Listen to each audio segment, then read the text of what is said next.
Ja. En welke taal is dat? Congolees. Klinkt wel heel mooi. Hebben we nog meer talen? Wensu, jij spreekt Chinees thuis. 新年快乐！ Oh, dat klinkt mooi. Ja, je krijgt zelfs een applaus van Mira Bente. Nou, dat is eigenlijk dat we een applaus voor alle talen mogen geven. Want alle talen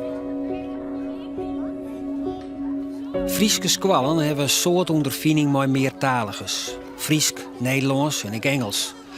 Maar hoe gaan ze om met de taal van nijkommers? Arabisch, Marokkaans, Turks, Roemees. Tigrinia, de taal van Eritrea, om maar eens wat te nemen. Als goed luistert op de Sint-Jozefschool op het Jereveen, is wel zontje thuistalen. Oort van kwart wie er alleen nog plak voor het Nederlands en wie er geen aandacht meer voor de memmetaal. De taal die de BN vaak thuis nog praten en waarin ze dreamen en haar gevoelens uitdrukken.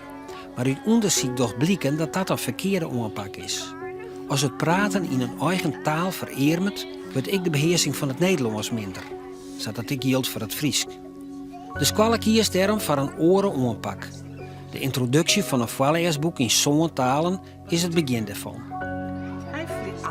Het blijkt dat het voor kinderen heel belangrijk is om hun thuistaal, de moedertaal, te blijven ontwikkelen. Omdat dat de taal is waarop een nieuwe taal gebouwd moet worden. Dus die Nederlandse taal die heeft een bodem nodig, een fundament. En dat is die thuistaal. En als op het moment dat die thuistaal stopt met zich ontwikkelen, dan wordt de taal steeds armer. En heeft de Nederlandse taal ook veel minder kans om zich goed te ontwikkelen. Dus die goede basis is belangrijk.